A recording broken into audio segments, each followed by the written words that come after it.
الرحمن الرحیم۔ پارا چنار ایک مرتبہ پھر خون کی ہولی کا شکار ہے۔ کچھ لوگ کھلواڑ کر رہے ہیں، ایک مدت سے پارا چنار کے مومنین کو خون میں نہلا رہے ہیں۔ نجف اشرف سے، حرم امیر المومنین سے، مرکز تشیع حوزہ علمیہ نجف سے سب سے پہلے تو شہداء کے خانوادوں کو تعزیت پیش کرتے ہیں، زخمیوں کی شفا کی دعا ہے، اور پھر سوال ہے پاکستان کی حکومت سے، ریاست سے، حفاظتی اداروں سے، سیاستدانوں سے، مختلف جماعتوں کے نمائندگان سے، سول سوسائٹی سے، صحافیوں سے، مختلف شعبہ زندگی سے تعلق رکھنے والے افراد سے، علماء اہل سنت سے۔ یہ کھیل کسی کے حق میں اچھا نہیں ہے۔ آج ایسا ہوا ہے، کل کچھ اور ہو سکتا ہے، پرسوں پھر کچھ اور ہو سکتا ہے، مگر کب تک ہوگا یہ؟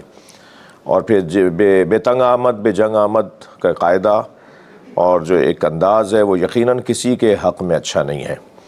یہ جو نفرتیں پھیلانے والے لوگ ہیں اور یہ جو مسجدوں سے آوازیں دے کر اور پھر لوگوں کو جمع کر کے مسافروں پر حملہ کرنا، یہ کسی طور بھی درست نہیں ہے، ملک کے لیے صحیح نہیں ہے۔ پاکستان کی تصویر پوری دنیا میں بہت بری جا رہی ہے۔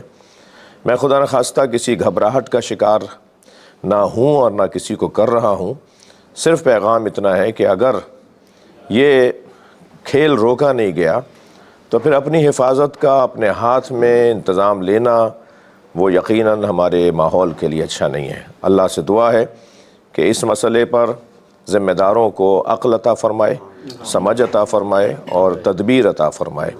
بہت شکریہ۔ صلی اللہ محمد و آل محمد۔